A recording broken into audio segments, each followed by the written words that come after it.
Olá, muito boa tarde para você que está aí acompanhando a programação da TV Câmara Campinas. Muito obrigada pela sua companhia e audiência ao longo aí dessa sexta-feira. A gente fala ao vivo aí nessa tarde, porque começa agora mais um programa Saúde é Vida. Lembrando que você pode acompanhar toda a nossa discussão aqui pela tela da TV Câmara e, claro, também por meio das nossas redes sociais. A gente está transmitindo esse programa ao vivo, tudo na íntegra, no YouTube da TV Câmara Campinas e também no nosso Facebook. Então fique com a gente, porque tem muito assunto. E antes de falar qual vai ser o tema desta tarde, eu quero lembrar você de casa que a sua participação é sempre muito importante, ainda mais porque a gente está ao vivo e eu quero tirar todas as suas dúvidas. Tá vendo esse número que está aparecendo agora no seu vídeo?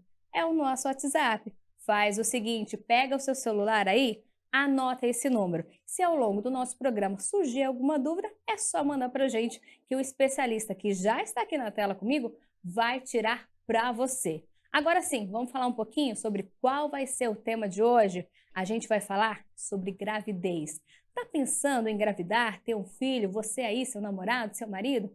Pois é, saiba que antes de engravidar é bom tomar alguns cuidados. E é sobre isso que a gente vai falar aqui com o médico que está aqui na tela comigo, o Dr. Henrique Costa Cassiano. Ele é ginecologista e obstetra do Hospital São Francisco de Mogi Guaçu. Ele vai tirar todas as dúvidas e falar também de alguns riscos, principalmente se você é muito nova, em engravidar. Doutor, antes de falar aqui sobre esse tema, eu quero agradecer a sua participação. O senhor está aí no hospital, tem muito atendimento, a gente sabe, mas fez questão de parar tudo só para tirar as dúvidas de quem está assistindo o nosso programa. Muito obrigada.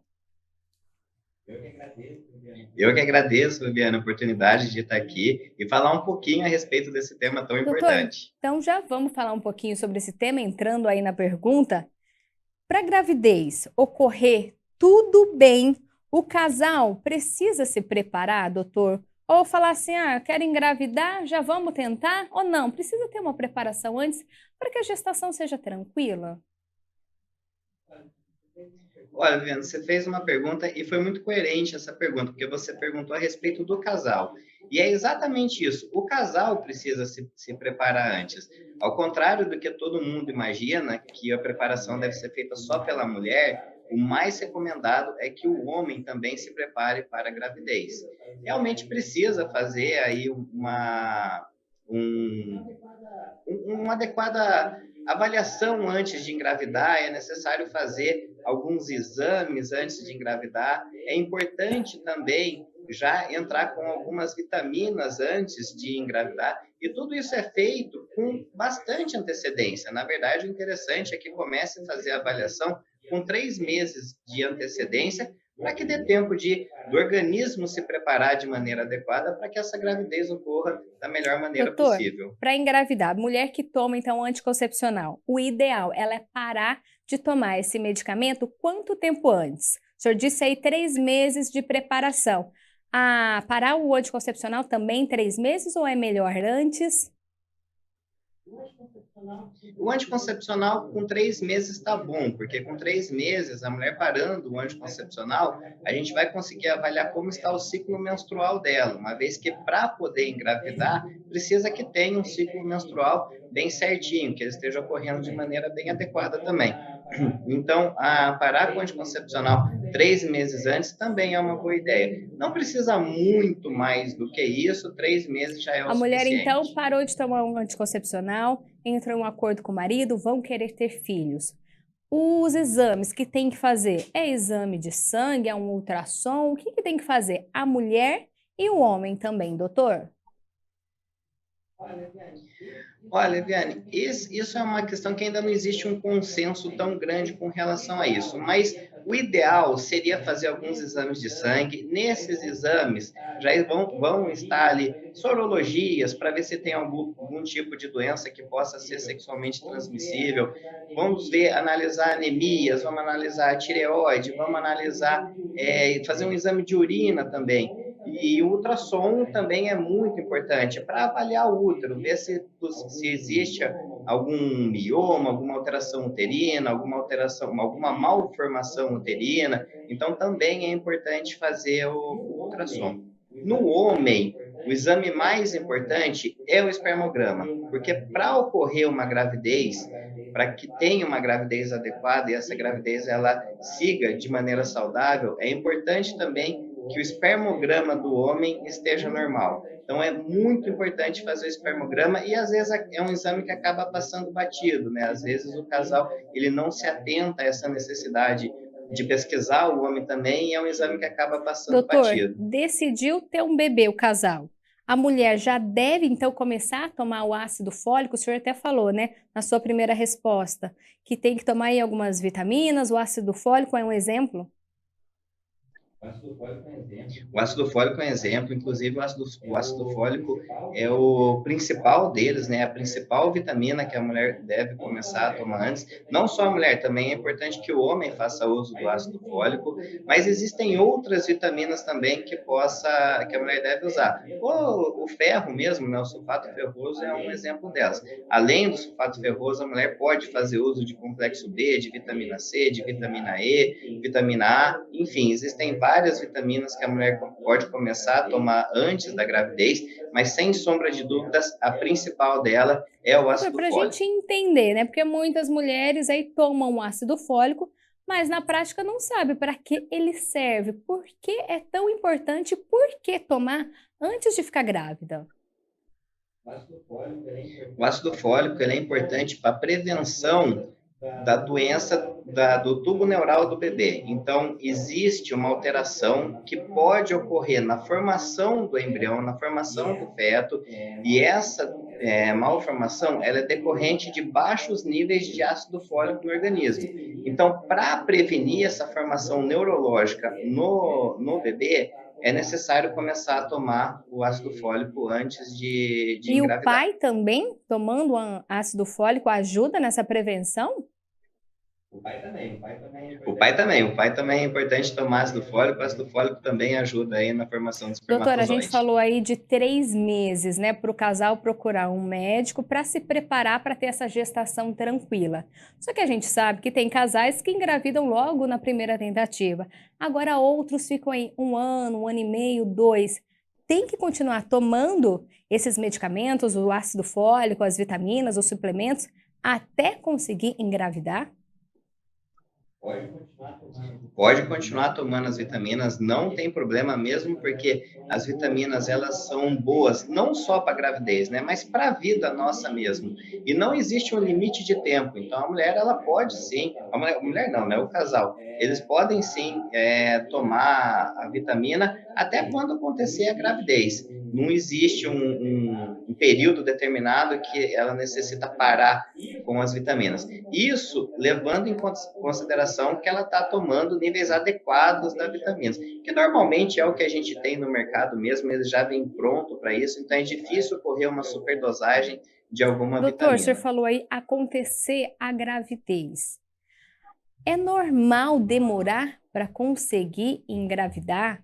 Até quando é considerado normal? E a partir de quando já é ideal procurar um especialista aí para ver se tem algum outro problema ou tentar uma fertilização? Enfim, até quando é normal? Qual que é esse período?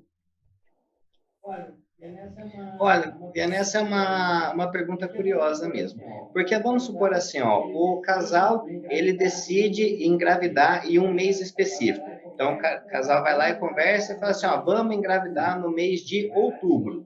E vai lá tem a relação no mês de outubro no período certo. A chance de ocorrer uma gravidez nesse mês é de mais ou menos 20%. Então não é tão alto assim. Só que quando o casal começa a ter relação no período certo, no decorrer de 1 ano, essa chance aumenta para 90%. Então, alguns casais realmente conseguem já logo na primeira tentativa engravidar, mas alguns casais não. Então, o segredo da gravidez é você tentar todo mês ali no período certo. Se levar até 1 ano para engravidar, tá tudo bem, isso é o normal. Agora, se passou 1 ano, a gravidez não aconteceu, aí precisa procurar um especialista na área de E, doutor, na fertilidade. internet a gente encontra de tudo, né? Tem muito site que fala lá, alimentação também ajuda, a mulher que quer engravidar, o homem que quer engravidar. Isso é verdade? Tem alimentos que contribuem aí, que dão um empurrãozinho? É verdade, Viane, é verdade sim. A alimentação saudável hoje, ela é fundamental para a nossa saúde de maneira geral, mas uma alimentação saudável, de maneira geral, ela é anti-inflamatória, então ela ajuda a desinflamar o organismo, isso pode ajudar também numa gravidez. Além disso, a alimentação saudável vai evitar doenças que são inerentes à má alimentação. Então, uma alimentação saudável vai melhorar uma alteração metabólica, a alimentação saudável ela evita, por exemplo, uma resistência insulínica, ou então ela ajuda a melhorar uma resistência insulínica, a alimentação saudável ela ajuda, por exemplo, numa desbiose intestinal, e tudo isso são fatores que podem influenciar na O senhor falou aí da gravidez. alimentação saudável, mas também tem aquela que prejudica, doutor. Café, bebida alcoólica também acabam atrapalhando nesse momento de engravidar? Pode atrapalhar. Tanto é que com bebida alcoólica, tabagismo, hoje a gente considera que não existe nível seguro para o uso dessas substâncias. Então, antigamente falava-se que podia fumar até 4 cigarros por dia, ou falava-se que podia tomar um copo de vinho por dia. Na gravidez, isso não é verdade. Hoje a gente sabe que não existe níveis seguros para o uso de bebida alcoólica ou tabagismo na gravidez. O café é uma exceção. O café, hoje, já existem trabalhos que mostram que você tomar até uma xícara de café por dia não vai trazer risco para a gravidez. Mas é bom lembrar que o exagero não faz bem, né? Então, você exagerar, tomar aquela garrafa de café no decorrer do dia, isso realmente vai prejudicar a gravidez, pode prejudicar o bebê, então é interessante manter os níveis adequados aí do uso do café A gente tá falando, durante o o senhor dia. falou aí durante a gravidez, mas antes, o álcool, o tabagismo, até o café podem prejudicar o processo dela estar tentando engravidar? Pode sim. A bebida alcoólica, principalmente, né? A bebida alcoólica, principalmente em excesso, ela pode sim interferir na ovulação, na fertilização. E no homem, isso também é uma realidade, né? O tabagismo, bebida alcoólica, o uso de drogas ilícitas, essas substâncias, elas diminuem a qualidade e a quantidade de espermatozoide no homem. Então, é necessário, quando o casal quer engravidar, deve-se cortar a bebida alcoólica, tabagismo, drogas ilícitas, e o café segue a mesma premissa da gravidez. Também não é bom exagerar no A uso gente do falou café. aí de algumas alimentações, né, de alguns hábitos como a bebida alcoólica, o tabagismo. Doutor, obesidade também pode prejudicar o casal que está tentando ter filhos, isso tanto o homem quanto na mulher? Pode prejudicar sim, Viviane. Hoje a gente já sabe também, né, que a obesidade, ela também interfere na alimentação pelos mesmos motivos que eu falei que precisava ter uma alimentação saudável, né? Então, a pessoa obesa, ela tem mais chance, por exemplo, de ter uma pressão alta, ela tem mais chance de ter uma diabetes, ela tem mais chance de ter um ovário policístico, e isso tudo interfere na ovulação, interfere na fertilidade, interfere, inclusive, na fertilização desse óvulo. Então, de maneira geral, a gente pode falar que a obesidade é sim um fator que pode atrapalhar a gravidez. E é interessante, Viana, porque todo mundo fala assim, mas eu conheço uma pessoa que está ali obesa, engravidou, minha vizinha, ela está com sobrepeso, engravidou. É que não é impossível que engravide nessa situação, mas pode sim dificultar, dependendo da situação, dependendo do quadro clínico da paciente, ela pode ser obesa e cursar com infertilidade, e de repente, quando ela emagrece, ela consegue engravidar. Então, a obesidade é sim um fator que contribui para uma deficiência A gente da está aí gravidez. falando, né, para você de casa que está querendo engravidar, está querendo ter filho, quais os cuidados, as orientações que deve ter antes, né, de engravidar. Doutor, a gente falou de alimentação, a gente falou então de tabagismo, álcool, até de obesidade. Agora a gente tem muito falado de vacina, né, principalmente aí por causa da pandemia de Covid-19, então todo mundo foi lá dar uma olhadinha na caderneta de vacinação para saber se está em dia. A mulher que quer engravidar também precisa estar com a caderneta em dia? Precisa estar com a caderneta em dia, sim. assim, o principal objetivo da vacinação é evitar doenças, né? E na gravidez, isso é especialmente necessário. Realmente, a mulher que vai engravidar, ela precisa deixar as vacinas delas em dia. Isso porque existem várias doenças que são facilmente prevenidas através da vacinação, mas que se elas acontecem na gravidez, elas podem ser muito prejudiciais, tanto para o bebê quanto para a gestante. A febre amarela é um exemplo Doutor, delas. e a gente está falando de gravidez. Eu queria entender com o senhor para saber se existe, né, idade certa para engravidar. Tem isso? Existe, sim. Do ponto de vista biológico, do ponto de vista fisiológico, o melhor período para engravidar seria entre os 20 e os 30 anos de idade. Existem até alguns trabalhos que falam que a melhor idade para engravidar seria entre 25 e 28 anos de idade. Mas, de maneira geral, o melhor período ali é entre os 20 e os 30 anos de idade. Isso porque a mulher ela vai estar no auge da sua fertilidade, né? Porque a gente sabe que a partir do momento que a mulher nasce e no decorrer da vida dela, a quantidade de óvulos que ela tem vai só diminuindo, né? Então, a mulher ela tem ali 2 milhões de óvulos quando nasce e já na puberdade, quando ela começa a menstruar, a quantidade de óvulos já são por volta de 400 mil. Então, do ponto de vista fisiológico, o melhor período para engravidar seria entre 20 e 30 Doutor, e anos de o idade. homem também tem uma idade aí?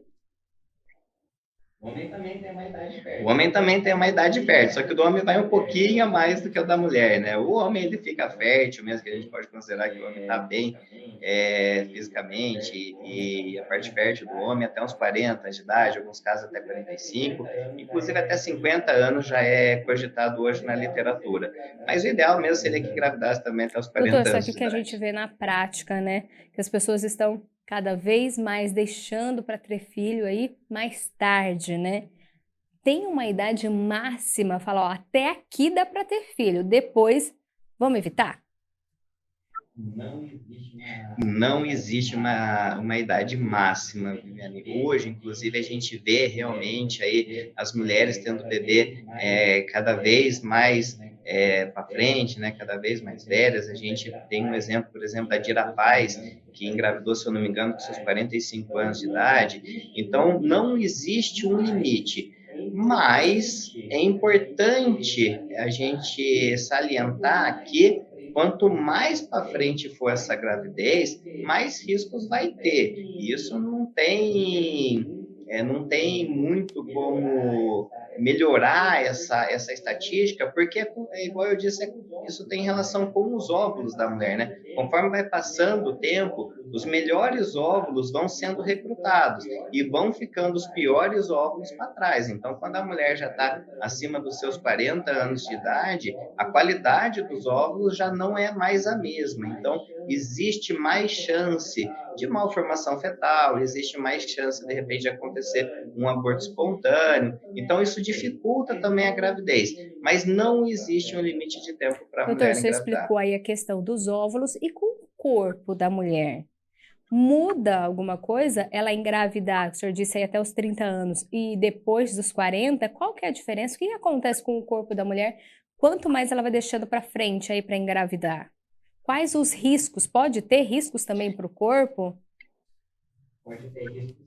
Pode ter risco sim, Viane. Isso porque os hormônios da mulher mudam muito também, e a questão anatômica também, né? O corpo da mulher muda muito. Existe uma tendência maior da mulher acima dos 40 anos ter mais acúmulo de gordura, o útero, né? A camada de dentro do útero, que é o endométrio, ele pode sofrer também alterações no decorrer da vida da mulher e já não está mais tão adequado acima dos 40 anos de idade para ela engravidar. Isso também aumenta a chance, de repente, de uma hipertensão durante a gravidez, aumenta a chance de uma diabetes gestacional durante a gravidez, isso porque o corpo da mulher ele já não está tão adequado para receber uma gravidez como estava com seus 30 anos de Doutora, a gente idade. está aqui ao vivo no Saúde é Vida pela tela da TV Câmara Campinas. Vou pedir para o pessoal do corte colocar o nosso WhatsApp aí. Você de casa também pode participar enviando perguntas. E olha só, doutor, eu vou cortar a sua resposta aí para fazer a pergunta da Angélica do Jardim Aurélia. O senhor já até tocou um pouquinho nesse assunto. Por que é mais difícil engravidar depois dos 40? Olha, Angélica, é como eu disse, a principal questão aí está nos óvulos da mulher. Como ela vai, no decorrer da sua vida, recrutando sempre os melhores óvulos, os piores vão ficando para trás. E acima dos 40 anos de idade, a qualidade do óvulo da mulher já não é mais a mesma. E é isso que dificulta. Na verdade, esse é um dos fatores, mas acredito que seja o principal fator aí para dificultar a gravidez acima dos 40 Doutor, quem tem anos. mais de 40 anos pode tentar uma inseminação, uma fertilização? Pode. E aqui no Brasil a gente tem a opção até da a ovodoação. O que isso significa? Às vezes a mulher quer engravidar lá com seus 45 anos de idade, 46, enfim, e ela já não tem mais óvulos, então ela tenta capturar, o médico ele faz um tratamento para tentar recrutar alguns óvulos dela, mas não consegue recrutar nenhum. Então essa mulher pode fazer uso da ovodoação. Então ela pega um óvulo de uma outra mulher e pega o espermatozoide do marido, fecunda e coloca esse óvulo fecundado na paciente ali com seus 45 anos. Então, isso também é uma opção aqui no Brasil. A gente tem essa opção, de repente, de usar o óvulo de outra mulher para gerar a Doutor, gravidez. mais perguntas aqui que estão chegando, olha só. É verdade que quem toma pílula anticoncepcional durante muitos anos tem mais dificuldade para engravidar? Luísa do Campos Elíseos. Luísa, boa tarde. Excelente pergunta você fez, Luísa, porque isso aí realmente é uma coisa que a gente ouve muito, né? É bem comum você ouvir a pessoa falar assim: ah, eu tomei anticoncepcional durante 20 anos, aí eu fui engravidar e não consegui. Mas, na verdade, não tem relação. O tempo de uso do anticoncepcional não tem relação. O problema maior é a idade. Então, a mulher, ela toma anticoncepcional durante 20 anos e vai querer engravidar com seus 40 anos de idade, por exemplo. Aí, o que dificulta mais não foi o tempo de uso do anticoncepcional. O que dificulta mais é a idade. Porque uma coisa também importante é que o anticoncepcional, ele não preserva a fertilidade. Apesar do anticoncepcional não deixar a mulher ovular, ele não vai estar prevenindo, ele não vai estar reservando mais folículos, não vai estar reservando mais óvulos no ovário da mulher. Então, o que dificulta mais é a idade e não o tempo de uso do Doutor, uma anticoncepcional. curiosidade. Existem aí vários tipos, né, de contraceptivos. Influencia ou não? Porque cada um tem uma quantidade de hormônio. Isso pode influenciar ou também nada a ver? Como o senhor disse, é a idade que realmente vai dizer se vai dar para engravidar ainda ou não. A quantidade de hormônio que tem num determinado anticoncepcional ou num determinado método contraceptivo, né? Porque existem outros métodos hormonais além da pílula, que é a mais comum. A quantidade de hormônio não vai interferir na fertilidade da paciente, mas a quantidade de hormônio pode interferir em outras coisas. Então, de repente, um hormônio com mais dosagem hormonal em determinada paciente pode fazer ela ter mais efeitos colaterais. Um anticoncepcional com um determinado tipo de hormônio pode fazer com que outra paciente tenha outros efeitos colaterais. Mas do ponto de vista de fertilidade, o anticoncepcional, ele não vai interferir em questão de diminuir a fertilidade da mulher. Ele vai deixar a mulher infértil, entre aspas, né? Mas ele vai deixar a mulher sem engravidar só no período de uso do anticoncepcional, só enquanto ela estiver usando esse anticoncepcional. Depois que ela parou, independente da dose hormonal do anticoncepcional que ela fazia uso, ela volta normalmente à fertilidade dela. Lembrando, então, você de casa, que a gente está ao vivo aqui com o Dr. Henrique Costa Cassiano. Ele é ginecologista e obstetra. Doutor, ainda tem pergunta chegando aqui, olha só. A gente falou um pouquinho de alimentação, né? Tá perguntando aqui da Chácara da Barra a Priscila. O que é extremamente proibido comer para engravidar aí ou durante a gravidez? Olha, o proibido, proibido mesmo, com relação à alimentação, não tem nada, assim, eu falar para você que, ó, isso aqui é proibido, você não pode comer de jeito nenhum. Mas tudo que você for fazer uso tem que ser de maneira adequada. Uma coisa que todo mundo sempre pergunta é com relação aos junk foods, né? Que são os fast food da vida. Você pode um dia ou outro fazer um uso, de repente você está lá com vontade de comer um lanche ou alguma coisa assim. Você pode, você só não pode fazer uso desse tipo de alimento todos os dias. O que realmente não deve usar é bebida alcoólica, tabagismo e principalmente drogas Doutor, e ilícitas. comida japonesa, comida crua, peixe cru? Isso pode. Ó, falando agora com relação assim, ó, à tentativa da gravidez, antes de engravidar, não tem problema fazer uso do peixe cru.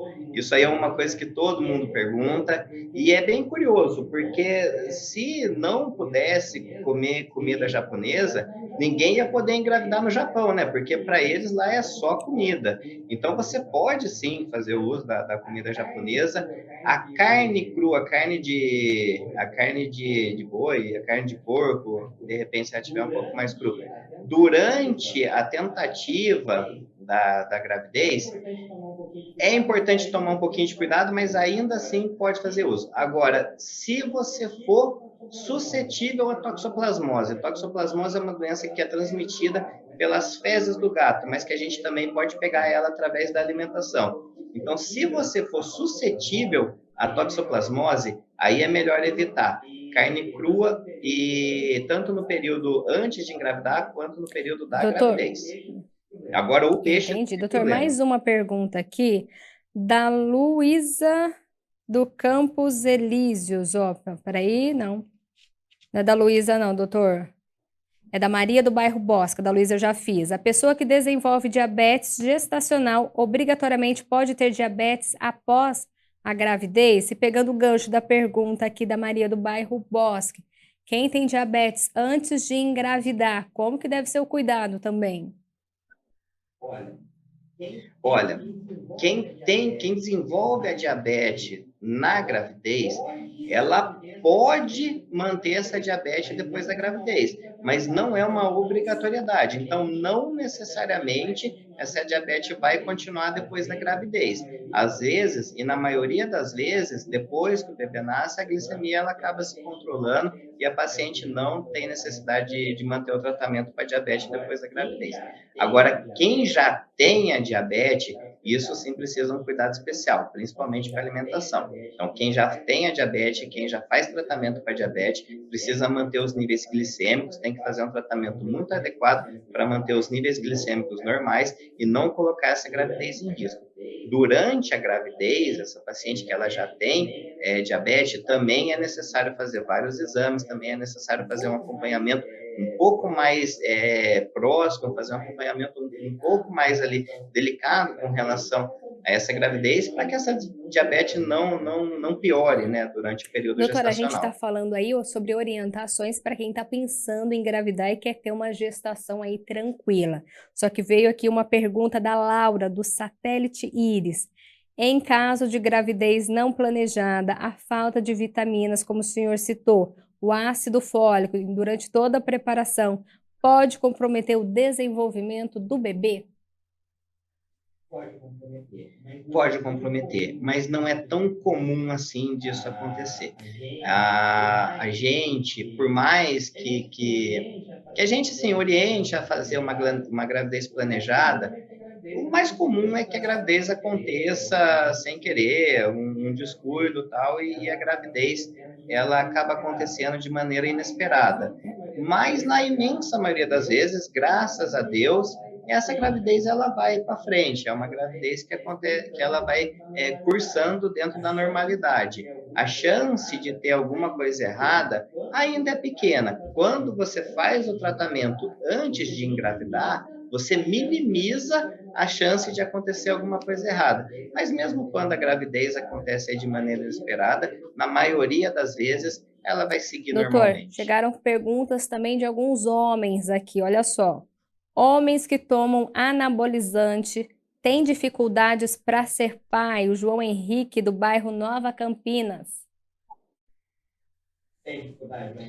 Tem dificuldade, João Henrique. O que que acontece? O anabolizante, ele é testosterona, né? Então, quando o homem faz uso de um anabolizante, ele está fazendo uso de testosterona. E aí existem as variações da testosterona, né? Enantato de testosterona, cipionato de testosterona. Isso aí são ésteres que a farmácia desenvolveu para que a testosterona tem uma duração mais longa no organismo e tem um potencial anabólico também mais longo dentro do organismo. Mas do ponto de vista de fertilidade, essa testosterona ela pode prejudicar muito, porque a partir do momento que o homem ele está recebendo uma testosterona exógena, então a partir do momento que o homem está recebendo uma testosterona que vem de fora, o testículo para de produzir testosterona, o testículo também vai parar dessa forma de produzir espermatozoide. Então, a testosterona, ela realmente diminui a fertilidade do homem. Existem aí alguns homens, algumas pessoas que fazem uso de uma determinada testosterona e aí fica um tempo sem fazer uso dessa testosterona e faz o que o pessoal chama de TPC, né? Que é aquela terapia pós-ciclo. E essas pessoas, elas até podem ainda ter uma fertilidade ali que seja capaz, de repente, de engravidar. Mas, de maneira geral, a testosterona interfere, sim, na fertilidade Doutor, o masculina. senhor falou um pouquinho aí da idade ideal para se ter filhos, né? Mas a gente sabe, a gente até que já comentou aqui, que a mulher tem deixado sempre para mais para frente, né? Para depois ter filhos. Só que também acontece o contrário, né? A gravidez precoce. Existe risco também para menina, acho que não é nem mulher, né? Para menina ainda, doutor? Existe risco, Viviane. A Organização Mundial de Saúde considera como sendo gravidez precoce aquela que ocorre até 19 anos, entre os 10 e os 19 anos ali. Na maioria das vezes, a gravidez que mais preocupa é aquela que acontece em adolescentes mesmo. Tem mais riscos físicos para a gestante, porque o corpo dela não está preparado para receber uma gravidez. Então, tem mais riscos ali de uma prematuridade, tem mais riscos da bolsa romper antes da hora, tem mais riscos de entrar em trabalho de parto antes da hora, tem mais risco dela desenvolver também pressão alta, porque o fluxo sanguíneo ali da placenta pode ser prejudicado e dessa forma pode alterar a pressão da gestante adolescente. Além disso, também tem riscos para o bebê. O bebê às vezes não cresce de maneira adequada, então acaba tendo um baixo peso ao nascer. O bebê ele tem mais risco, por exemplo, de malformação fetal, de não crescer de maneira adequada e não se desenvolver de maneira adequada. Tem riscos também sociais envolvidos nisso, né? Porque a gestante adolescente, na maioria das vezes, ela precisa sair do trabalho, ela precisa sair da escola, não consegue continuar os estudos. Além disso, tem uma pressão muito grande da sociedade em cima das meninas, das adolescentes que acabam engravidando. Tem também alterações psicológicas, né? Porque a gestante adolescente tem mais risco aí de depressão pós-parto, ela tem mais risco de repente, desenvolver uma baixa autoestima. Então, a gravidez na adolescência, ela realmente vem cercada aí de riscos, é uma gravidez que exige bastante cuidado da nossa parte e da parte dos familiares também, da parte da Doutor, o senhor sociedade falou também. aí até 19 anos é considerado uma gravidez precoce, né? Dando uma olhadinha na internet sobre esse tema, eu achei um texto que falava que 10 a 14 anos apresenta ainda mais risco, isso é verdade?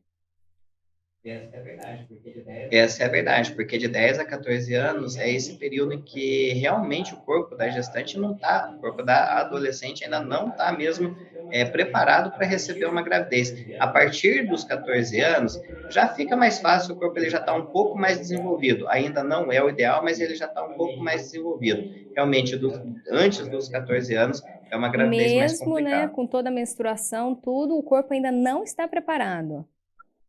mesmo com a menstruação. Tanto é que não é incomum você ver as meninas entre 10 e 14 anos tendo alterações menstruais. Então, às vezes elas não menstruam todo mês certinho, tal. E isso acontece porque o corpo ainda está se amadurecendo, né? As meninas hoje, elas estão mesmo muito desenvolvidas, mas você vê aí a questão da mama ainda está em desenvolvimento, toda a questão de crescimento da adolescente também ainda está em desenvolvimento, então não seria, mesmo que ela tenha a menstruação, não é o período adequado Doutora, para ainda vou engravidar. voltar nesse assunto, é que acabou de chegar mais uma pergunta aqui da Maria Cláudia do Cambuí.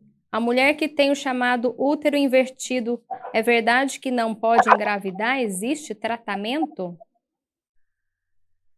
Não, a mulher que ela tem o útero invertido, ela pode sim engravidar. E a partir do momento que ela engravida, a gravidez ela vai se desenvolver de maneira normal, como aquela mulher que tem o útero na posição normal, aquele útero antiverso flexão.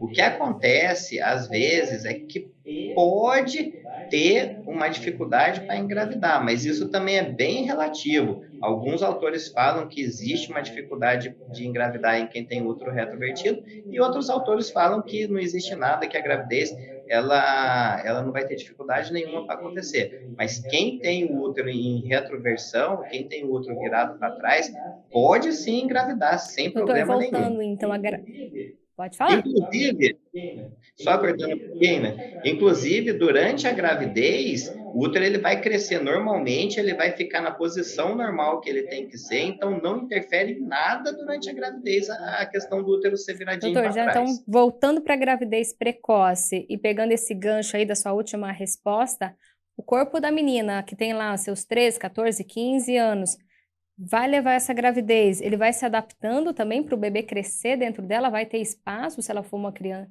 uma adolescente aí, 13, 14 anos, como que é? O corpo ele vai sim se adaptando, ele também vai, de certa forma, crescendo, mas ainda assim, mesmo tendo todas essas adaptações do corpo, às vezes não é o suficiente para que uma gravidez chegue até o final, por exemplo. Então, é muito comum numa gravidez adolescente o bebê nascer antes da hora, né? Isso porque o corpo realmente não está adaptado ali a receber essa gravidez. Por mais que ele tente se adaptar, às vezes não é O o senhor falou aí de suficiente. vários riscos, né? Eclâmpsia, pré-eclâmpsia também fazem parte aí dessa lista? Também fazem parte da lista. A pré-eclâmpsia e a eclâmpsia, elas são alterações pressóricas que acontecem durante a gravidez. Então, a gestante adolescente, aí ela realmente tem mais chance de ter essa alteração da pressão. Então, uma gravidez na adolescente pode sim cursar com pré-eclâmpsia e eclâmpsia, e não é tão incomum que isso Doutor, aconteça. a gente está falando das meninas que já podem engravidar aí, algumas até com 10, 11 anos, e os meninos, eles podem engravidar a menina a partir de quantos anos? Uma curiosidade. O menino, a partir do momento que ele tenha espermatozoide o suficiente, ele já pode engravidar. E isso também acontece aí na adolescência. Lá para os seus 12 anos, o menino ele já tem espermatozoide o suficiente para engravidar. 12, 13 anos já começa a ter uma quantidade considerável de Doutor, espermatozoide. aconteceu a gravidez precoce. Como que é o parto? Pode ser normal? Sempre vai ter que ser recomendado uma cesárea? Como que é na hora do bebê nascer? Então, a gravidez precoce, ela tem mais chance de evoluir para uma cesárea. Quando a gente vai ver do ponto de vista de estatística mesmo, a gente vê que a gravidez na adolescência tem mais chance, sim, de evoluir para uma cesárea. E isso se deve a vários fatores. Por exemplo, aí a pressão alta mesmo. Às vezes a pressão a gente não consegue controlar e de repente tem que fazer uma cesárea de urgência. Às vezes a questão da bolsa romper antes da hora, não tem como ali de repente fazer uma indução, ou então a indução não vai e acaba sendo feita uma cesárea por conta disso. Então, na maioria das vezes, acaba evoluindo para uma cesárea.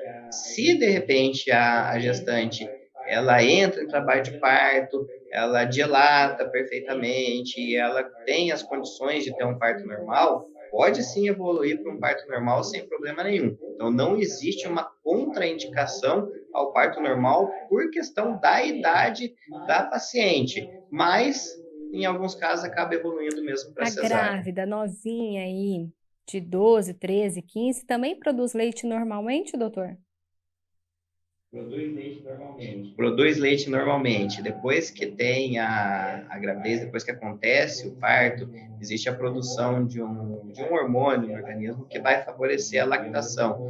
E é o mesmo hormônio, inclusive, que faz a contração uterina. Então, a menina, mesmo ela sendo nova, ela tem sim produção de leite depois E do doutor, o senhor parto. já até comentou um pouquinho, né? Não é só problema, risco para a parte física, né? Para o corpo da menina. O psicológico também mexe muito. Por isso, evitar a gravidez precoce é essencial. E não só isso, né? Eu acredito que é uma coisa que eu oriento todas as pacientes, independente da idade, mas a gestante adolescente eu oriento muito fazer um acompanhamento também com o psicólogo. Tem três coisas que eu acho que todo mundo deveria fazer, né? Que é psicólogo, atividade física e nutricionista. Todo mundo deveria passar com um psicólogo, fazer alguma atividade física e passar com um nutricionista. Em especial as adolescentes aí que acabam engravidando. Esse tratamento psicológico é fundamental para o bom desenvolvimento e também para depois, quando o bebê nasce, principalmente, né? Porque muda a vida da gestante de como um todo, né? Então, muda muito a vida dela e, às vezes, esse acompanhamento psicológico, ele acaba sendo Doutor, a fundamental. menina menstruou pela primeira vez, o ideal já é procurar um ginecologista até para se orientar, saber o que está acontecendo e o que vai acontecer com o corpo dela a partir daquele momento?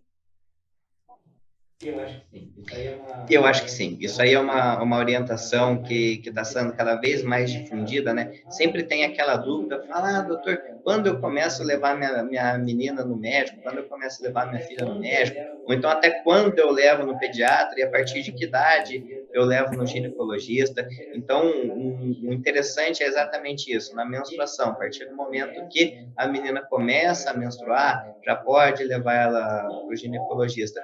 Não só para ver se está tudo bem com essa menstruação, com o corpo dela, mas também para dar orientações, né? Para o ginecologista explicar como vai ser daqui para frente, como vai funcionar o organismo dela, o que é bom fazer, o que é melhor evitar. Enfim, é interessante mesmo que leve a menina a partir da primeira menstruação já ao Doutor, e para quem ginecologista. está querendo ter filho aí, qual que é a dica, orientação, conselho de médico que o senhor dá para se preparar para ter uma gestação aí tranquila, para ter um bebê saudável?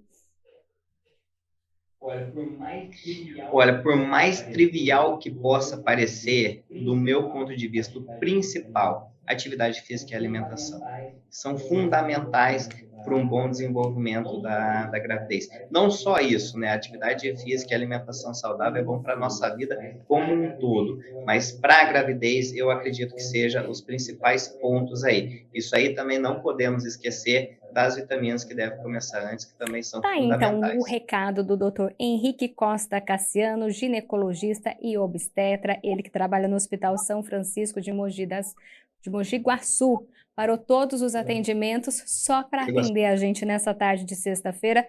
Doutor, muito obrigada, viu? Tenho certeza que foi uma participação muito rica, ajudou muita gente que está aí querendo ter filho. Foi muito importante aqui a sua participação. Eu que agradeço a oportunidade, Viviane. Foi um prazer estar aqui com vocês. Estarei sempre disposto para novas Pode ter certeza que participações. vai chegar o convite em breve para o senhor, viu? Muito obrigada. E Eu que você de agradeço. casa não saia daí, porque o Saúde é Vida continua no próximo bloco. A gente falou um pouquinho aí para você que está tentando engravidar e quer ter uma gestação saudável. Só que depois, no próximo bloco, o recado é para você que está querendo aí evitar uma gravidez. Quais são os melhores métodos contraceptivos? A gente vai falar no próximo bloco, não saia daí. Voltamos já já.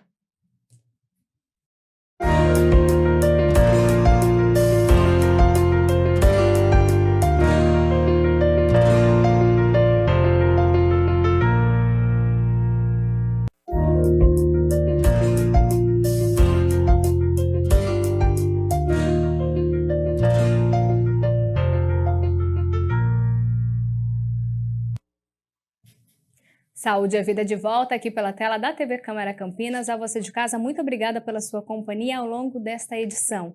Lembrando que você pode acompanhar este programa ao vivo, claro, aqui pela tela da TV e também por meio das nossas redes sociais. A gente está transmitindo tudo pelo YouTube da TV Câmara Campinas e também pelo nosso YouTube.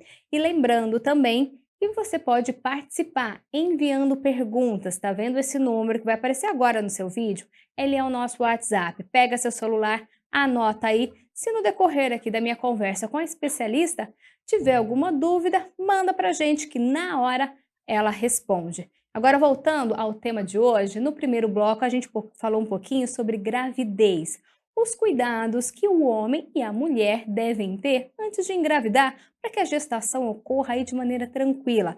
Falamos também um pouquinho sobre o perigo da gravidez precoce e também da gravidez tardia.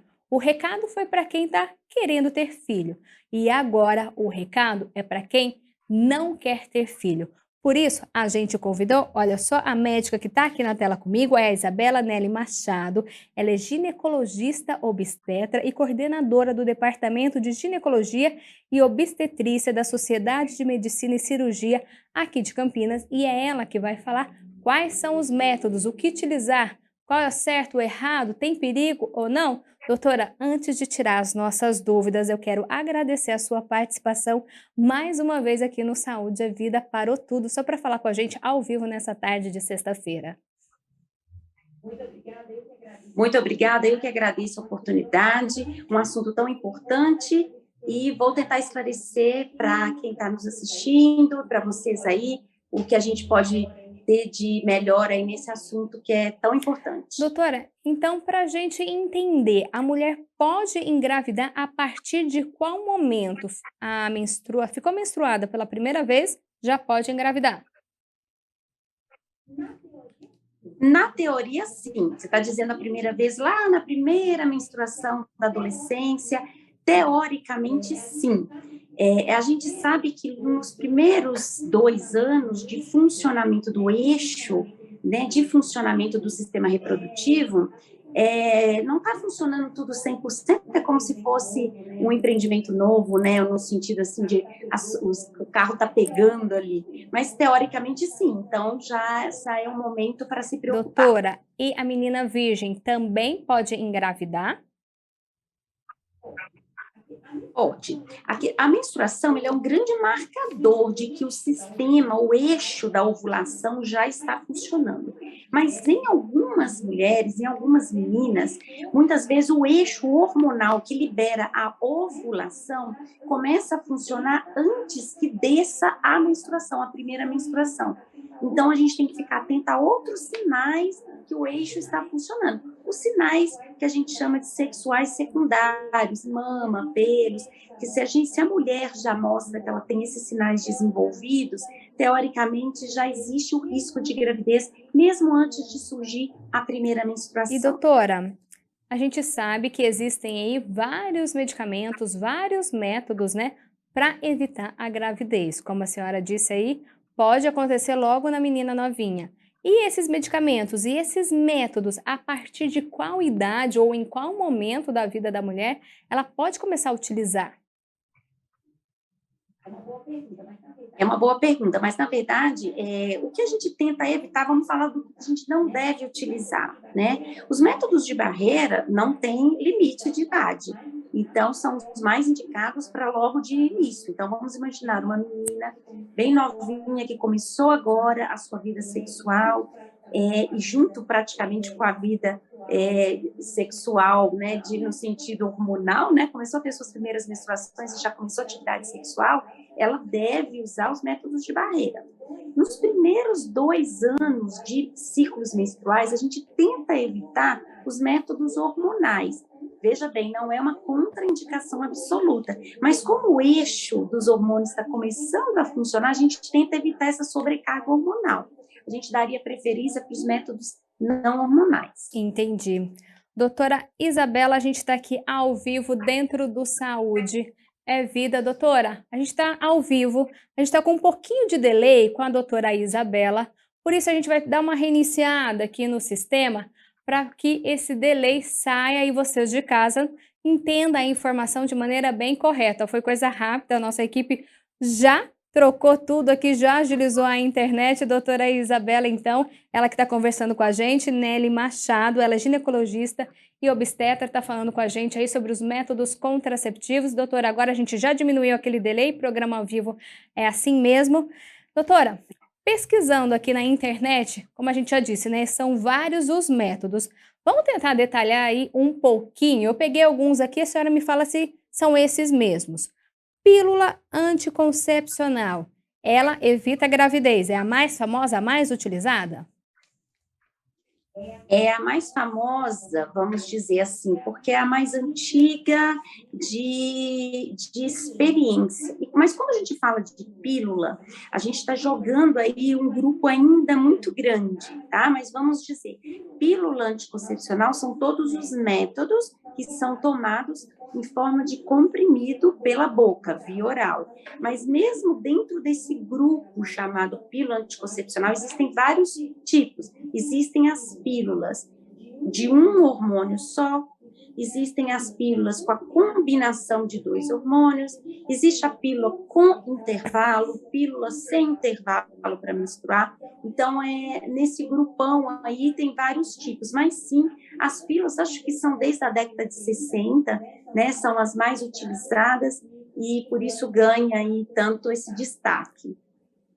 Doutora, já que tem tanta opção, como que a mulher escolhe qual é a melhor para ela? É certo só ir na farmácia, eu quero uma pílula ou não? Essa indicação tem que vir de um especialista? Então, ótima pergunta. Justamente por ter vários tipos de hormônios e vários tipos que a gente chama de esquemas, né? Existe o esquema que toma contínuo, existe o esquema que toma contínuo e menstrua, o esquema que toma contínuo e não menstrua, existe o esquema com estrogênio e progesterona, existe o esquema só com progesterona. Então, o ideal é que a escolha do método seja individualizada. Não é bom assim, eu vou tomar isso para minha amiga, toma, minha vizinha toma, e ela gosta, então vai dar certo para mim. Não. Existem critérios que a gente chama de critérios de elegibilidade, né? Quer dizer, para cada mulher, a característica de vida dela, a característica clínica dela, fala, não, é melhor usar esse tipo ou é melhor usar aquele outro tipo. Doutora, a gente falou então um pouquinho sobre a pílula. Existe também implante anticoncepcional?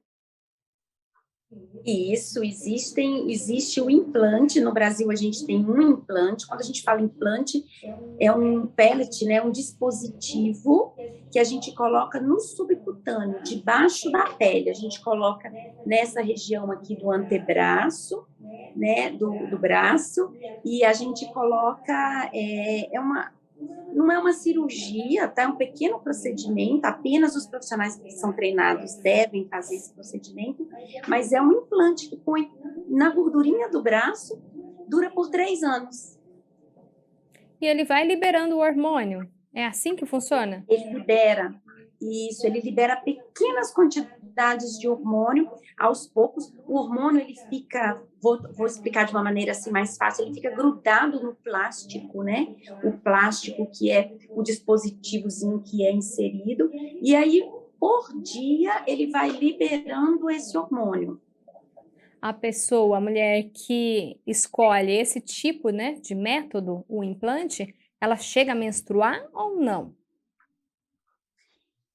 Esse implante que a gente tem, ele é só de progesterona. Existe um grupo de mulheres que usa esse implante e fica sem menstruar, mas não há como prometer que vai ficar sem menstruar. Isso depende um pouco da resposta individual de cada uma.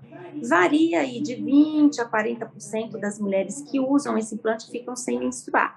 Esse implante é muito bom, por isso uma das coisas que a gente leva em consideração quando a gente vai escolher o método é o estilo de vida da paciente. Então, por exemplo, a paciente fala, nossa, eu não consigo lembrar de tomar pílula todos os dias, porque o comprimido ele é diário, você tomar todos os dias. Para essa mulher, esses métodos que não precisa da lembrança diária é perfeito, né? E aí entra, no caso aí, os implantes. Doutora Isabela, também tem o dispositivo intrauterino, é o famoso DIU? Exatamente. Aí os DIUs, existem vários tipos de DIU. O DIU também é um, vamos dizer assim, é um plástico, só que esse, em vez de a gente inserir debaixo da pele, ele é colocado dentro do útero, por isso que é intrauterino. No Brasil, a gente tem vários tipos, os mais conhecidos é o DIU, o T de cobre, que ele libera pequenas quantidades de cobre, a gente tem o multiload, e existem os DIUs que têm hormônios, porque esse T de cobre multiload, eles são, a gente chama de inertes, eles não liberam hormônio, eles liberam outras substâncias. E tem os hormonais, nós temos 2 no mercado, com quantidades diferentes de hormônio, mas a aplicação é, digamos assim, o método de inserção é o mesmo, que é um dispositivo que a gente coloca lá no fundo do útero, da cavidade uterina, não fica grudado no útero, tá? Ele fica disposto num espacinho que a gente tem dentro do útero. Doutora, e o diafragma vaginal? O diafragma já foi muito utilizado, é um método que foi esquecido com o tempo, né? É um método de barreira. O que é o diafragma? Ele é um plástico que tampa, ele é colocado, tem que ser inserido algumas horas antes da relação e retirado algumas horas depois da relação sexual. Então, você imagina que ela exige essa disciplina, né? De você antever o intercurso sexual, e você usa junto com o espermaticida, que é um creme que ajuda a matar os espermatozoides, vamos assim dizer. Então, você coloca antes da relação, tira algumas horas depois, e é uma barreira, você cobre o colo uterino, então você impede que o espermatozoide que sobreviveu ao espermaticida, que ele suba pelo útero. O anel vaginal age da mesma maneira, doutora? Não, aí o anel, ele não é fechado, o anel, ele é só o círculo.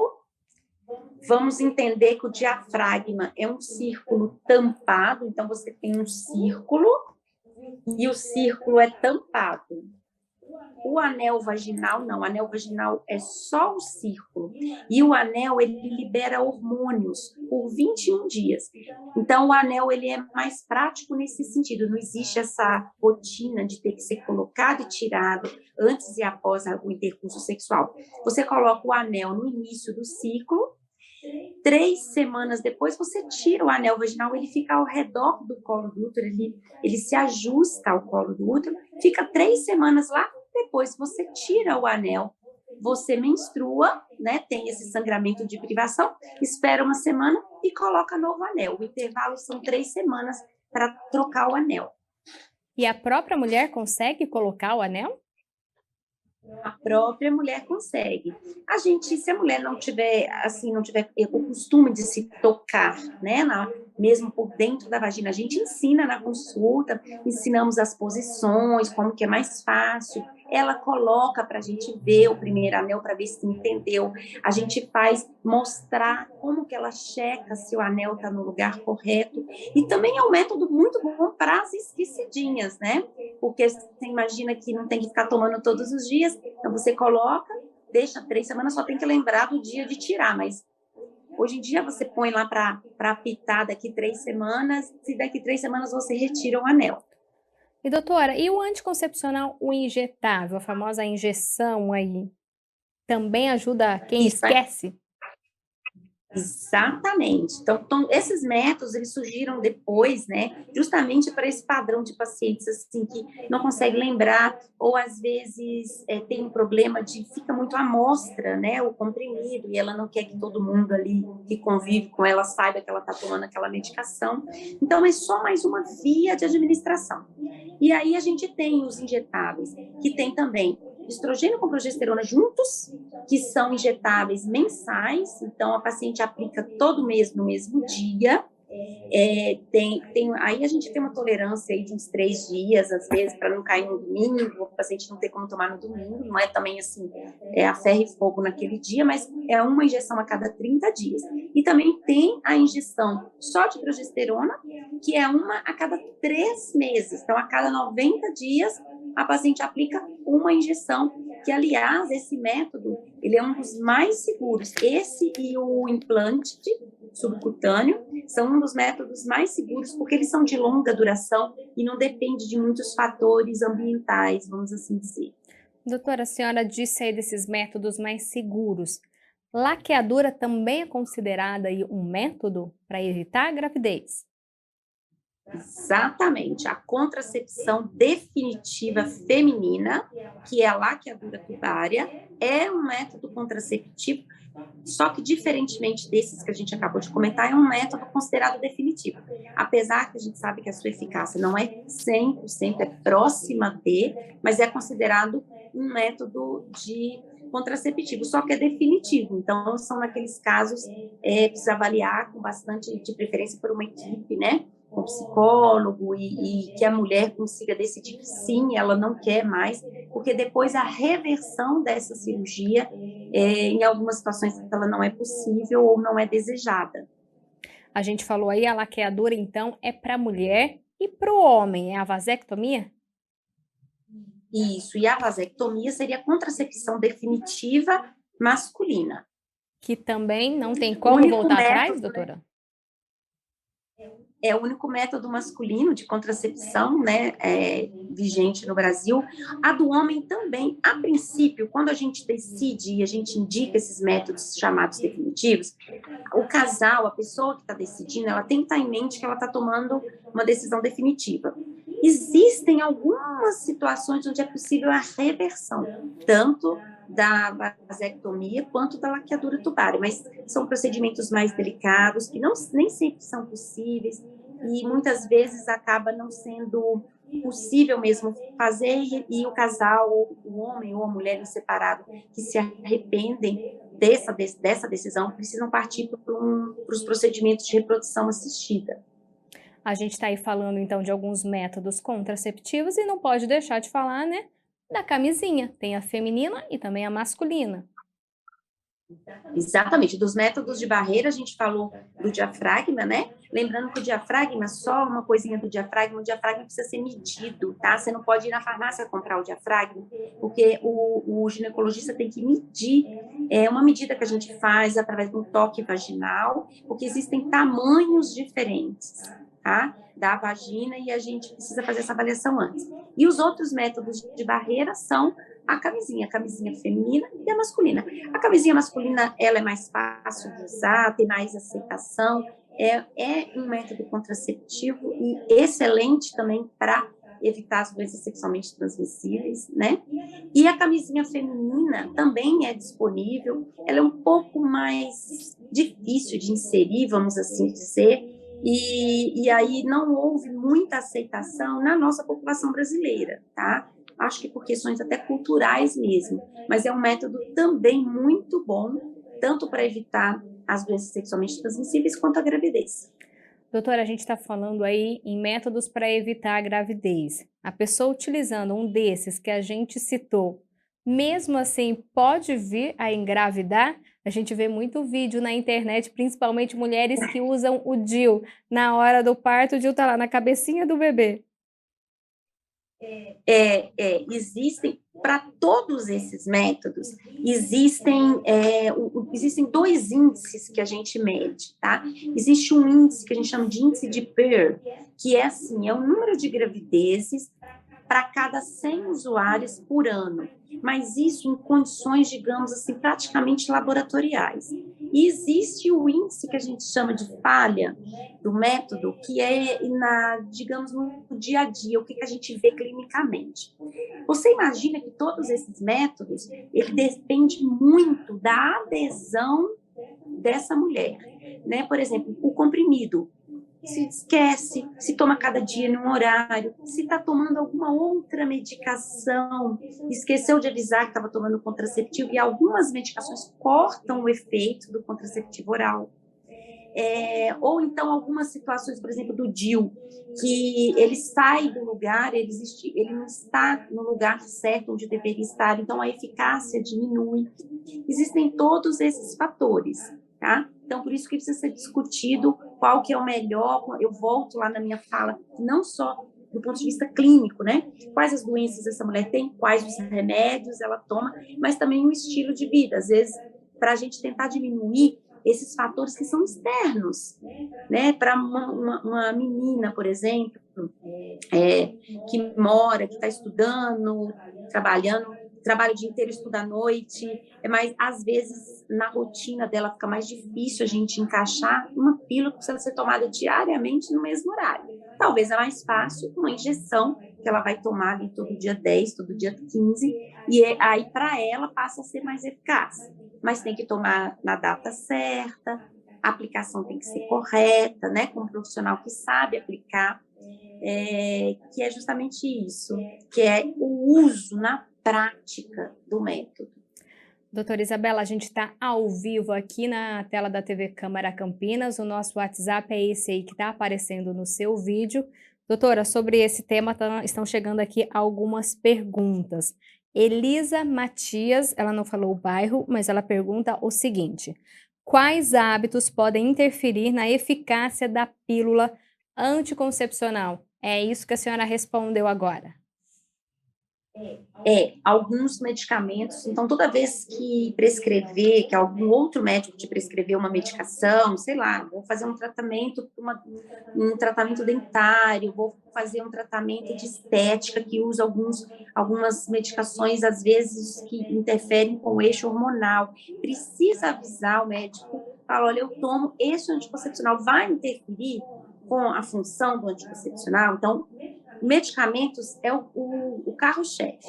Outras coisas, por exemplo, diarreias, deve estar num quadro de diarreia, uma infecção intestinal, o remédio não vai absorver adequadamente. Então, também é uma situação que precisa ser avaliada. Então, é esse tipo de hábito, basicamente, do hábito intestinal e medicamentos.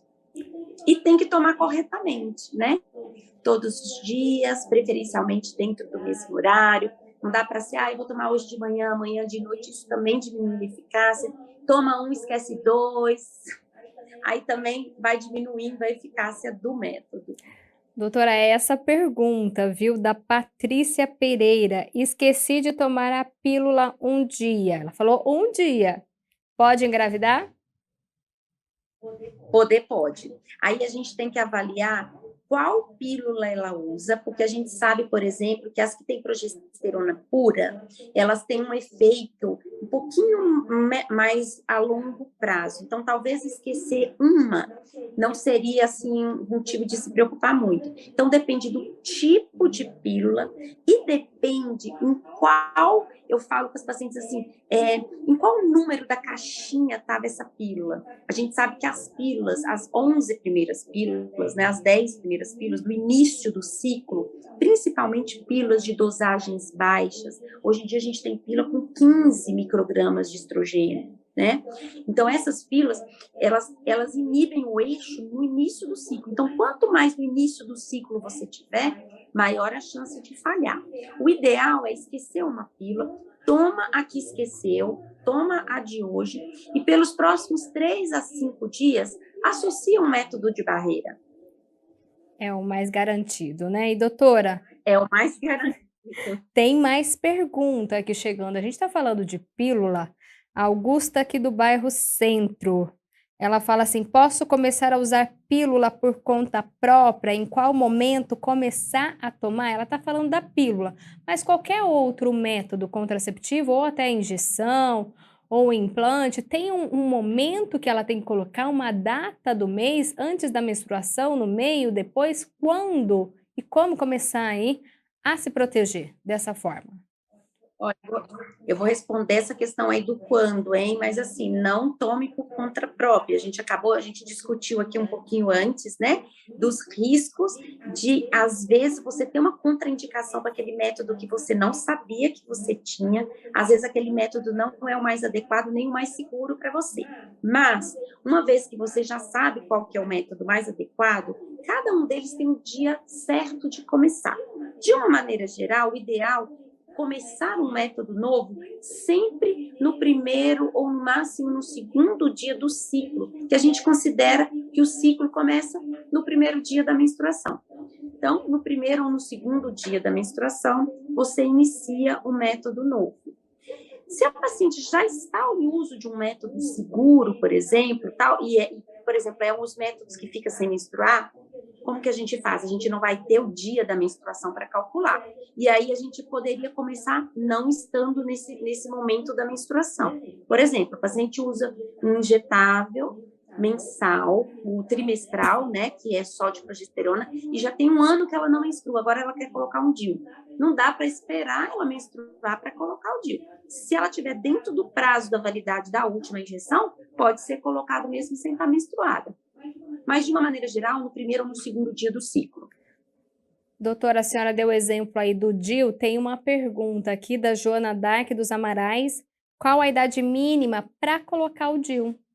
Ela está perguntando a mínima, eu já pergunto a máxima.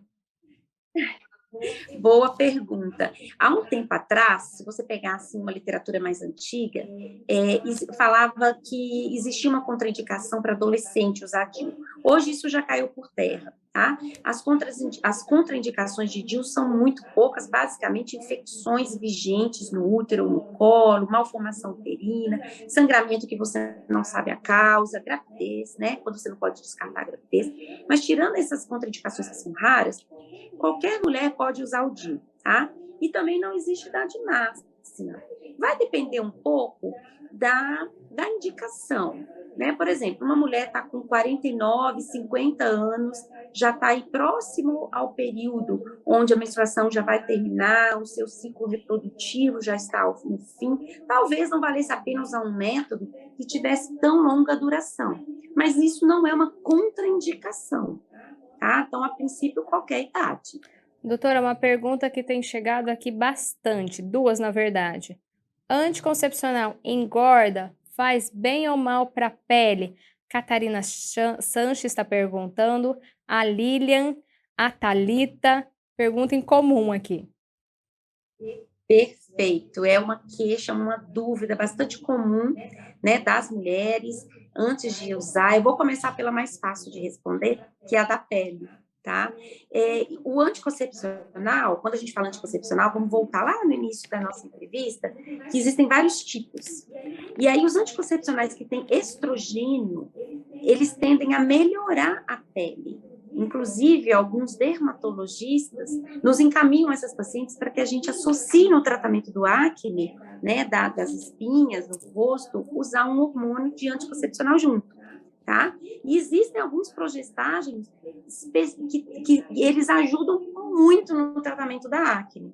Por outro lado, tem alguns progestágenos que atrapalham a acne e a textura da pele. Então, mais uma vez, depende do hormônio que está dentro do anticoncepcional. A gente tem que entender que o anticoncepcional não são todos iguais. Então, tem alguns que ajudam e outros que atrapalham. Agora, falando do ganho de peso, existem algumas mulheres que têm uma maior receptividade a alguns tipos de hormônio e elas acabam como é que fala? Retém um pouco de líquido. E aí, na balança, vai aumentar um pouquinho o peso.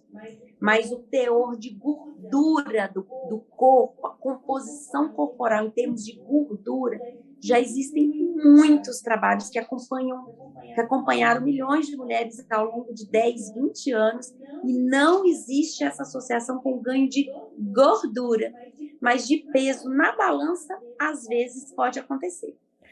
Agora, doutora, a pessoa esqueceu de tomar, esqueceu a injeção, ou ela não usa nenhum método, teve a relação, a pílula do dia seguinte, quando tomar, é perigosa ou não? O que acontece com essa pílula? O que ela faz no corpo da mulher, doutora? Isso, essa pílula do dia seguinte precisa ser entendida assim. Ela está dentro, vamos dizer assim, didaticamente, ela vai estar dentro do capítulo de contracepção, né? Mas é o que a gente chama de contracepção de emergência. Não dá para fazer isso todo mês ou toda relação que tiver. Por quê? A pílula do dia seguinte nada mais é do que o comprimido com altas doses de hormônio. Esse hormônio vai encharcar o endométrio, que é aquela camadinha interna do útero de hormônio, e aí você vai tomar a pílula do dia seguinte um dia, para de tomar, e vai descamar o seu útero.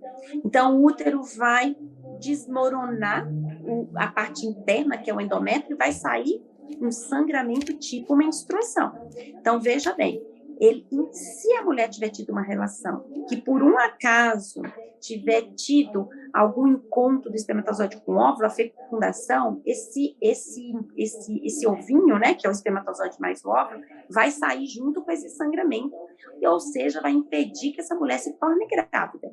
Mas é um hormônio em alta dose. Então, precisa ser usado o mais rápido possível depois da relação. Os estudos mostram que a efetividade ela é maior quanto mais próxima da relação.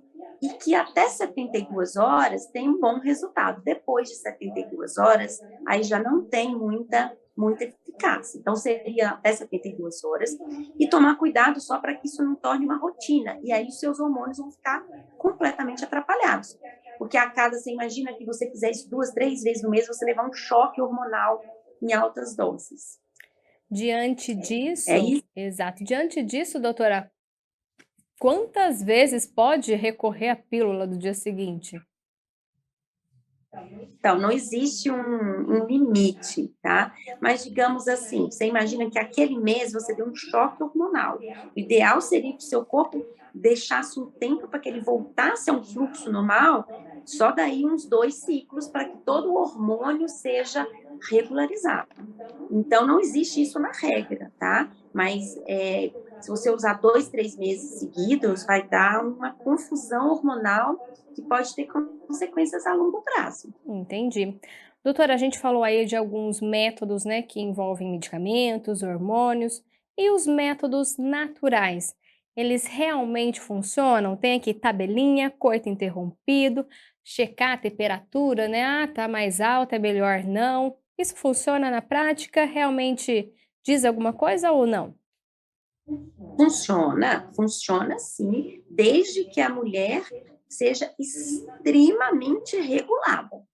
Então, assim, aquelas mulheres que têm ciclos irregulares, não dá para usar esse tipo de método natural. A premissa do método natural é que você tem ciclos completamente espontâneos, normais, ao longo do ano, tá?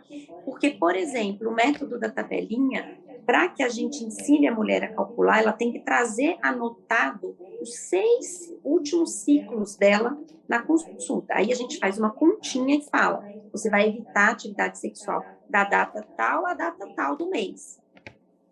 E funciona, quando bem empregado, funciona assim.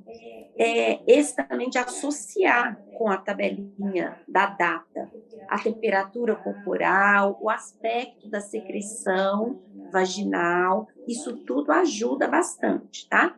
Mas vamos considerar assim, que o ciclo da mulher, ele muda por qualquer coisa. Eu brinco que mulher leva um susto ovulantes do dia, né? Então, é um pouco arriscado para, se você tá, por exemplo, vai fazer uma prova, houve uma mudança, fez um tratamento esse mês, tudo isso pode interferir com o seu ciclo, e aí bagunçou toda a sua tabela.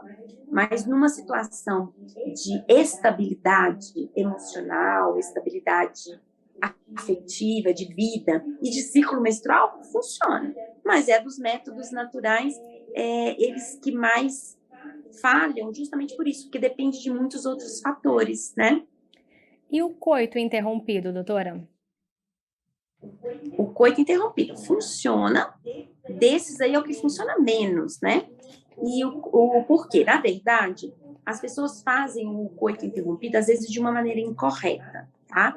O coito interrompido seria você não ter a ejaculação dentro da vagina. O problema é que, às vezes, antes da ejaculação, já há uma eliminação de espermatozoides que ficam guardados ali na glande, né, do pênis masculino, aquela parte, a parte da frente do pênis, ali já pode ter uns espermatozoides guardados, e aí, antes da ejaculação propriamente dita, esses espermatozoides podem subir no canal vaginal e aí ocorrer a gravidez. Além disso, o coito interrompido, ele tem alguns aspectos em termos de sexualidade, principalmente feminina, com a questão de relação com prazer, que tem algumas consequências a longo prazo, tá? Consequências sexuais no sentido de sexualidade, mesmo, de resposta sexual, de desejo, lubrificação e orgasmo feminino. Doutora, chegando mais uma pergunta aqui sobre esse tema. Amanda do Parque Prado. Me disseram que urinar após a relação evita a gravidez. Isso é verdade? Também é um método natural? Olha, essa pessoa ia ser bom, esse é mais barato de todos, né? Mas assim, ó, vamos dizer assim, ele não é considerado um método. Para a gente chamar de método, ele tem que ter sido testado, né, cientificamente falando. Não é um método.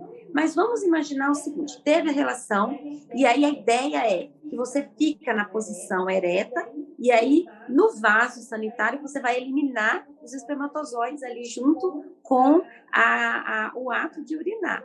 Mas alguns espermatozoides já subiram naquela secreção vaginal. Então, vão ter muitos que já subiram. Não dá para considerar método, não, tá? E doutora, mais perguntas chegando aqui. Olha só, da Laureni Silva. Ela é de Sumaré, Jardim Viel, e está acompanhando o nosso programa. Ela fez 2 perguntas. Eu gostaria de saber se tem algum método contraceptivo no mercado que os médicos não indicam de jeito nenhum, que tem que tomar cuidado com esses que vendem aí, nada de comprar. Até na internet a gente vê muita propaganda, né? O que tem que tomar cuidado? Tem algum que tem que evitar? E depois ela pergunta o seguinte, se tem algum método que permite que a mulher continue sentindo as mudanças no corpo quando está no período fértil. Ela tomando o medicamento, pelo que eu entendi, ela consegue saber se vai estar fértil ou não? Então, vamos lá. Os métodos contraceptivos que estão disponíveis no Brasil, todos eles passam pela avaliação da Anvisa, tá? Então, se é uma medicação que você compra na farmácia, passou pela Anvisa, então está regulamentado, não tem nenhum que a gente contraindica. A gente contraindica aquele que não tem indicação específica para aquela mulher. Você não deve usar, por exemplo, a mulher ela tem um histórico, por exemplo, que ela já teve um derrame cerebral, ou ela teve uma trombose cerebral e ela quer usar esse hormônio aqui. Não, você não pode usar esse hormônio, isso é uma contraindicação clínica. Mas se está na farmácia, ele já foi testado o método, tá? Então, não temos nenhum método clandestino no Brasil, a não ser que você compre não nos meios legais, né? Você não vai na farmácia comprar, tá? Agora, em relação a sentir a período fértil, existe, por exemplo, todos os métodos naturais, você vai sentir o período fértil. Então, quem faz coito interrompido, quem faz o método de Billings, o método que é observar a secreção, ou tabelinha, você vai sentir o período que você está fértil. O DIU de cobre, por exemplo, também você sente, porque o DIU de cobre, a mulher continua ovulando. Então, ela pode sentir a secreção de ovulação, tudo normal. Então, assim, para cada método, a gente tem que saber até onde eu vou sentir que eu estou num período um pouquinho mais fértil ou menos fértil. Mas é fértil no sentido de ovulação, vamos assim dizer, né? Porque se você está usando um método, é justamente para você não estar fértil em período nenhum. E doutora, a gente está falando aí de métodos para evitar, né? Métodos que evitam a gravidez. Evitam a gravidez e não as doenças sexualmente transmissíveis, certo? Exatamente. Aí, para evitar as infecções sexualmente transmissíveis, somente os métodos de barreira. Aí não adianta tomar hormônio, não adianta colocar DIU, não adianta colocar implante, nenhum desses. E doutora, até quando a pessoa pode utilizar esses métodos contraceptivos? Até que idade ou não existe? Mais uma vez, a gente precisa individualizar. É necessário usar até quando a mulher tenha o eixo reprodutivo funcionando, tá? O eixo reprodutivo mesmo são a capacidade de ovular, né? Então, a gente tem alguns exames que a gente consegue fazer. Então, por exemplo, às vezes a mulher chega lá com 47 anos e fala, meu DIU está vencendo, eu queria saber se eu já posso tirar o DIU ou se eu preciso colocar outro. A gente tem alguns exames laboratoriais que a gente pode lançar a mão para ver se o eixo dela ainda funciona do ponto de vista reprodutivo, mesmo que ela esteja menstruando, tá? Às vezes a mulher está menstruando, mas ela já não está mais do ponto de vista fértil, né? Do ponto de vista reprodutivo funcionando. Então, a gente, às vezes, lá no extremo, no final da vida reprodutiva da mulher, às vezes a gente precisa avaliar isso. Mas contraindicação somente pela idade, a gente tende a diminuir a indicação de usar estrogênio para mulheres depois de 40 anos. É uma contraindicação, assim, relativa. Não é proibido, mas os métodos que têm estrogênio, as pílulas anticoncepcionais, por exemplo, com estrogênio, ou os injetáveis mensais com estrogênio, a gente tende a contraindicar a partir dos 40 anos, pelos riscos de tromboembólicos mesmo. E doutora, e na pré-menopausa, como que funciona? É esse o nome mesmo? Pré-menopausa? Hoje em dia a gente chama assim de climatério, né? Aquele período que antecipa um pouco, ou até mesmo passa um pouco a menopausa em si. É uma fase especial que não tem nenhuma contraindicação absoluta. O que a gente tende a fazer é balançar os riscos, né? A gente tenta colocar na balança assim. E a gente não chega todo mundo na mesma situação nesse climatério. Por exemplo, a mulher pode chegar no climatério e não ter doença nenhuma, não é diabética, não é hipertensa, nada, ou você já chega com todas essas comorbidades. Aí muda totalmente a indicação. Mas é um período que a gente tende a diminuir a dose do hormônio para aquelas mulheres que usam os DIUs ou o contraceptivo hormonal. Mas se não é hormonal, por exemplo, ela usa um DIU de cobre, não tem que mudar, não tem que tirar, não é contraindicado.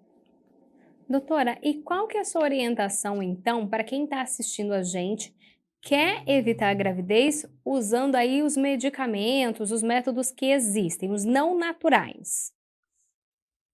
Vamos lá.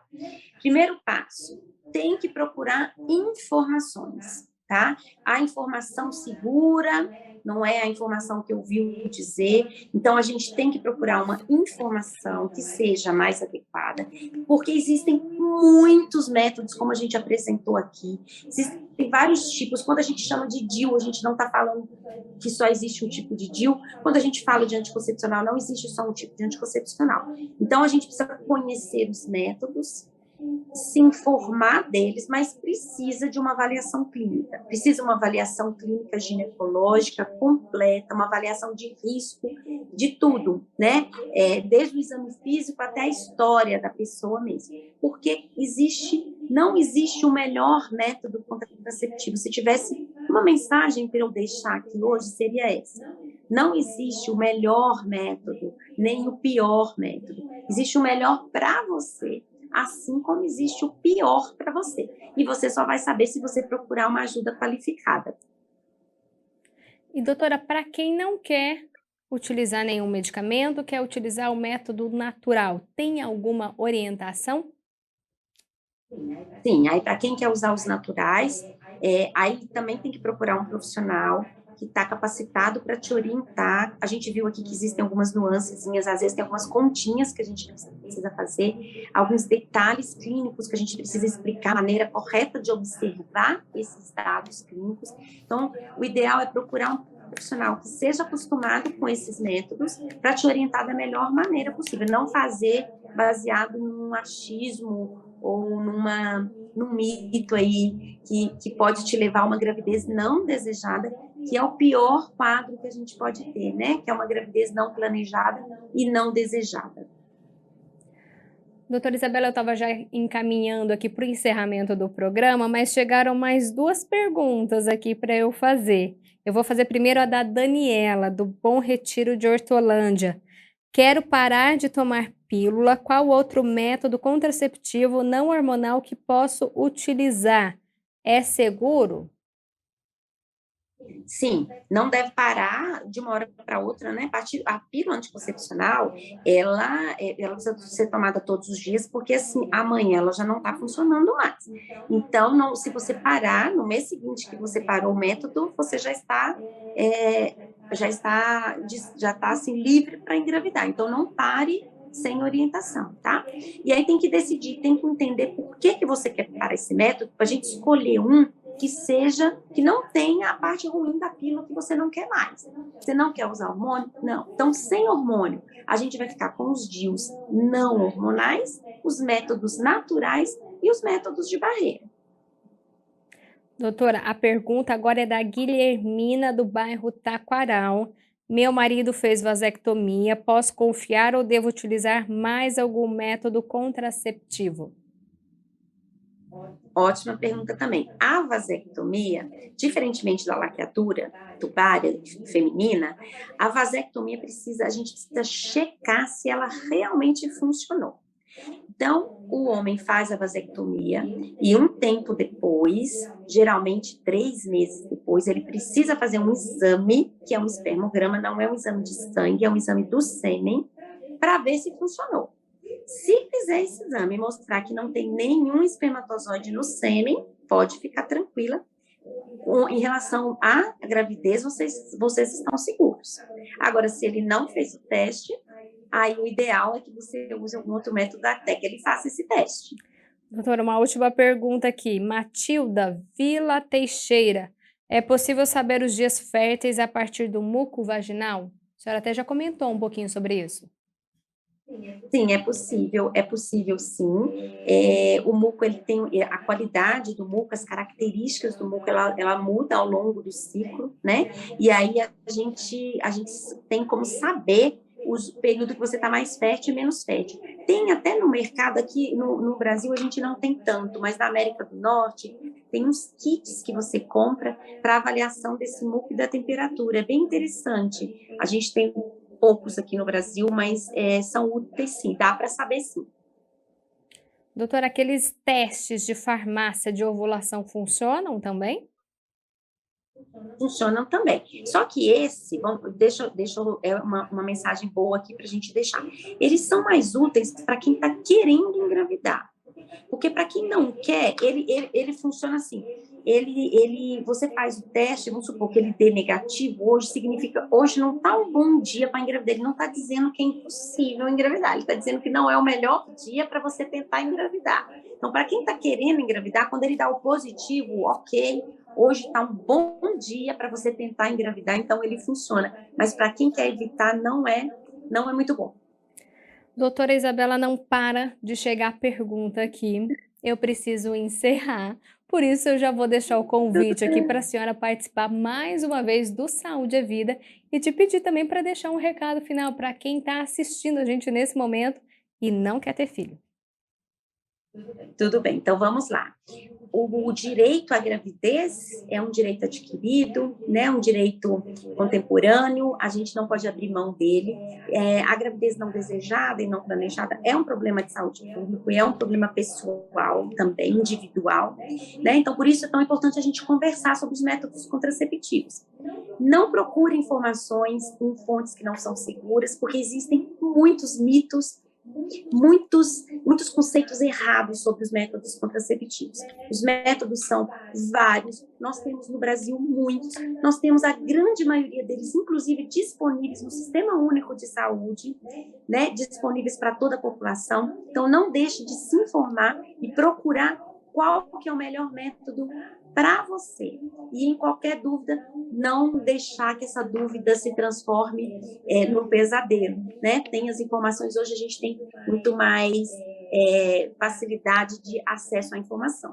Tá aí, então, um recado da doutora Isabela Nelly Machado, médica ginecologista e obstetra. Doutora, como eu disse, tem muita pergunta ainda para eu fazer, por isso fica aqui o convite para participar mais vezes do Saúde é Vida e dos demais programas que a gente fala um pouquinho sobre saúde. Muito obrigada, viu, pela sua participação. Perfeito, eu que agradeço. Vamos continuar esse assunto aí, a gente pode dividir em blocos de cada tipo de contraceptivo e deixar que o pessoal mande bastante pergunta, que é importante que todo mundo fique bem informado. Doutora, muito obrigada, então, mais uma vez. E a você de casa pode ter certeza que a gente vai voltar a falar sobre esse assunto aqui no Saúde é Vida. E lembrando que se quiser rever tudo que foi discutido nesta tarde, os temas abordados, é muito simples. É só entrar no YouTube da TV Câmara Campinas que esse programa está disponível na íntegra. E se tiver sugestão, quer outro tema, tem pergunta ainda para fazer, quer saber mais, é só mandar a sua sugestão para a gente, que a nossa produção vai atrás de um especialista, assim como a gente fez na tarde de hoje. O Saúde é Vida fica por aqui. A você de casa, mais uma vez, muito obrigada pela sua companhia. A gente se vê na próxima edição e continue acompanhando aí toda a programação da TV Câmara, porque tem muito conteúdo e de qualidade. Se cuida! Tchau!